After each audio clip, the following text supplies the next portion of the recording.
আসসালামু আলাইকুম। আশা করছি আপনারা সবাই ভালো আছেন। আলহামদুলিল্লাহ আমিও অনেক ভালো আছি। আজ ভাবলাম আমার ডেইলি যে রুটিন বা ব্লগটা শেয়ার করি আপনাদের সাথে। সকালে ঘুম থেকে উঠলাম, উঠে জানালার পর্দাটা সরিয়ে দেখলাম আজকে একটু মেঘলা ওয়েদার, তো দেখে ভালোই লাগলো। তারপর আমার বেডটা একটু গুছিয়ে নিলাম। গোছানোর পরে আমি একটু কিচেনের দিকে গেলাম। কিচেনের দিকে যেয়ে দেখলাম আদিবার বাবা কাল কিছু আম এনেছিল, সেগুলো একটু গুছিয়ে রাখলাম। আর রাখার পরে দেখলাম কিছু আম একটু পেকে গেছে, তো সেগুলোকে আমি একটু ধুয়ে নিয়ে ফ্রিজে রেখে দিলাম। কারণ আম বা যে কোনো ফ্রুটস হোক না কেন, ফ্রিজে রাখলে বা একটু ঠান্ডা হলে একটু খেতে ভালো লাগে এই গরমের সময়।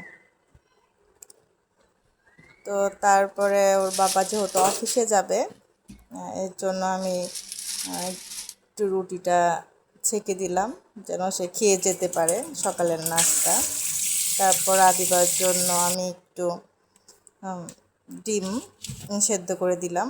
ও যেহেতু সকালে ভারী কোনো খাবার খায় না, হয়তো ঢাকার বেশিরভাগ বাচ্চারাই এমন সকালে ভারী কোনো খাবার খায় না, এর জন্য আমি ওর ডিম, কলা বা মাঝে মাঝে একটু রুটি বা একটু পরোটা একটু এগুলো একটু দেই, যেহেতু বাচ্চা, বা একটু রামেন রান্না করে দেই।